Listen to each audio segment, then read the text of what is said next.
સત્યની સાથે જનતાનો અવાજ। આપ જોઈ રહ્યા છો 24 ન્યૂઝ નેટવર્ક। તાજા સમાચાર, ઝડપી અપડેટ અને સચોટ માહિતી 24 ન્યૂઝ નેટવર્ક સમાચાર સૌથી પહેલા। ઉમરીમાં રેલવે લાઇન પાસે તાર ફેન્સિંગથી ખેડૂતોના રસ્તા બંધ, યોગ્ય અવરજવરની સુવિધા આપવામાં। બનાસકાંઠાના કાંકરેજ તાલુકાના ઉમરી ગામેથી પસાર થતી પાટણ ભીલડી રેલવે લાઇનની બાજુમાં કરવામાં રહેલા તાર ફેન્સિંગના કામને કારણે ખેડૂતોના ખેતરોમાં અવરજવર માટેના રસ્તા બંધ થતા ખેડૂતો મુશ્કેલીમાં મુકાયા છે। આ મુદ્દે મંગળવારે સ્થાનિક ખેડૂતો તથા આગેવાનોએ સ્થળ મુલાકાત લઈ રેલવે અધિકારીઓ સમક્ષ રજૂઆત કરી હતી।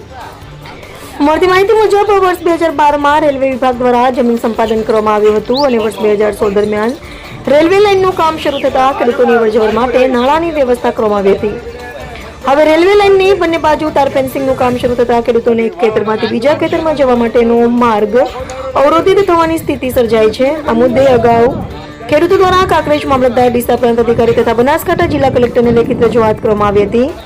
ત્યારબાદ તારીખ 14 જુલાઈએ કાંકરેજ તાલુકા વિકાસ અધિકારી નરેશભાઈ ચૌધરી, તાલુકા પંચાયત પ્રમુખ વેલસી પરમાર, તાલુકા પંચાયત અધ્યક્ષ કિતુભા વાઘેલા, દંડક હઠુભા ડાભી, ડેલિગેટ પૂનમસી ડાભી, યુવા અગ્રણી રઘુભા વાઘેલા, ઉમરી ગ્રામ પંચાયતના સરપંચો, સભ્યો તથા આશરે 60 જેટલા ખેડૂતો સ્થળ પર પહોંચ્યા હતા। તેમણે કામગીરી સંભાળતા સુપરવાઇઝરને રૂબરૂ મળી ખેડૂતોની અવરજવર માટે પૂરતી વ્યવસ્થાનો રસ્તો ઉપલબ્ધ કરાવવા રજૂઆત કરી હતી।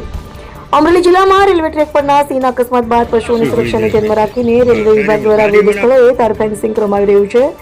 જો કે ઉમરીના ખેડૂતોનું કહેવું છે કે સુરક્ષા સાથે ખેડૂતોના હિતને પણ ધ્યાનમાં રાખી ખેતરો તથા રહેણાંક વિસ્તારો વચ્ચે અવરજવર માટે કાયમી રસ્તાની વ્યવસ્થા કરવામાં આવે। ખેડૂતોએ જિલ્લા કલેક્ટર, પાટણના સાંસદ તથા રેલવે વિભાગને આ પ્રશ્નો વહેલી તકે ઉકેલ લાવી ખેડૂતોને ન્યાય આપવા માંગ કરી છે।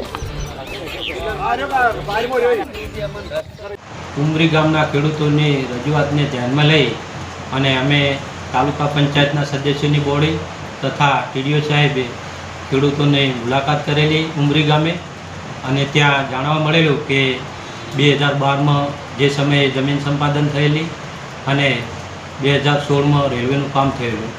આ રેલવે પાટણથી ભીલડી નીકળેલી છે અને એમાં જે તે સમયે ખેડૂતોની રજૂઆતને ધ્યાનમાં લઈ અને આ ખેતરમાંથી બીજા ખેતરમાં જવા માટે નાળા મૂકેલા હતા અને એમાં આજે રેલવે દ્વારા જે જમીન સંપાદન થયેલી હતી એ જમીન પર તાર ફેન્સિંગનું કામ ચાલુ છે।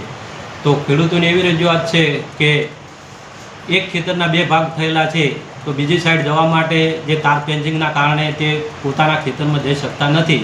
તો આ ધ્યાનમાં લઈ અને ખેડૂતોએ મામલતદાર સાહેબશ્રી, પ્રાંત સાહેબશ્રી, કલેક્ટર સાહેબશ્રી તથા આપણા અધ્યક્ષશ્રી કીર્તિસિંહજી તથા પ્રમુખશ્રીને રજૂઆત કરેલી છે અને અમે પણ અમારી પંચાયત બોડી દ્વારા સાહેબશ્રીને વિનંતી કરીએ છીએ કે રેલવે મંત્રી સાહેબ તથા ઉચ્ચ સ્તરે જે અધિકારીઓને લાગતું વળગતું છે એવું અમારા ઉમરી ગામના ખેડૂતોની રજૂઆતને ધ્યાનમાં લઈ અને આ પ્રશ્નનું સત્વરે નિરાકરણ લાવે એવી અમે આશા રાખીએ।